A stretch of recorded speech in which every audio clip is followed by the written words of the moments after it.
రాజుగారంటే మజాకా? అతిథులకు భోజనం వడ్డించడం అంటే రాజుగారి తర్వాతే ఎవరైనా. ఎప్పటికీ ఆ సాంప్రదాయం కొనసాగుతుంది. అందులో నేను కూడా ఏమాత్రం తీసిపోనంటాడు రెబల్ స్టార్ ప్రభాస్. ఈ నెల 22న జరిగే అయోధ్య ప్రాణప్రతిష్ఠ కార్యక్రమంలో భోజనాలు ఖర్చు మొత్తం రెబల్ స్టార్ ప్రభాస్ భరిస్తున్నారు. ఆ రోజు వేడుకకు హాజరయ్యే 7,000 మంది అతిథులు, సామాన్య భక్తులకు దాదాపు 50,000 కోట్ల రూపాయలను విరాళంగా ఇచ్చారు రెబల్ స్టార్ ప్రభాస్.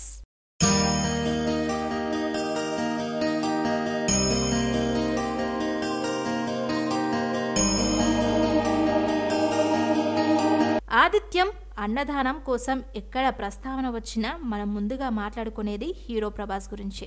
తన తోటి నటీనటుల దగ్గర నుంచి తన తోటి సెట్ బాయ్స్ వరకు కూడా హీరో ప్రభాస్ ఇంటి భోజనం తిన్నవారే.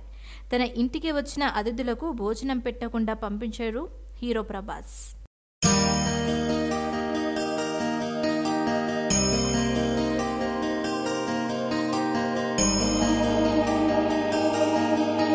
రెబల్ స్టార్ కృష్ణమరాజు వారసుడిగా వచ్చిన ప్రభాస్ ఆతిథ్యం, భోజనాల విషయంలోనూ పెదనాన్నను ఫాలో అవుతున్నారు.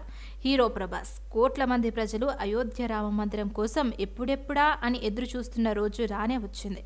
ఈ నెల 22న జరిగే అయోధ్య ప్రాణప్రతిష్ఠ ఘనంగా జరగబోతున్నారు. ఆ రోజున రామ్లల్ల ప్రాణప్రతిష్ఠ కార్యక్రమం ఉంటుంది.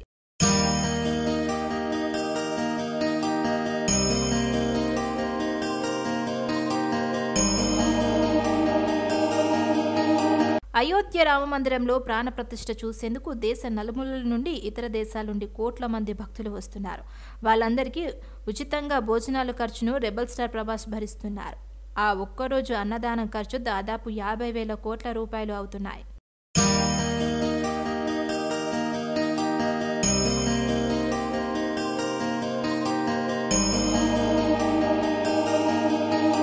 ఈ భోజనాల కోసం అయోధ్యలోని దాదాపు 3,000 ప్రదేశాలను ఏర్పాటు చేస్తున్నారు. షూటింగ్ జరిగే సమయంలోనూ కూడా ప్రభాస్కు ఒక్కడే భోజనం చేసే అలవాట్లేదు. ఆయన భోజనం చేస్తున్నారంటే చాలు ఆ రోజు దాదాపు 2 నుంచి 3 లక్షల రూపాయలు ఖర్చు గ్యారంటీ. ఇక షూటింగ్ లొకేషన్లో ఉన్న సిబ్బంది అందరికీ కూడా రెబల్ స్టార్ ప్రభాస్ ఆర్డర్ ఇస్తారు.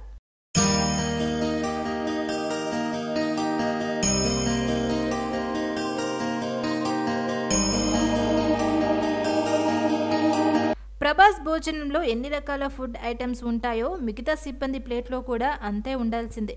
రెబల్ స్టార్ కృష్ణంరాజు చనిపోయిన తర్వాత ఆయన పెద్ద కర్మ రోజు కూడా 70,000 మందికి భోజనాలు పెట్టించారు ప్రభాస్.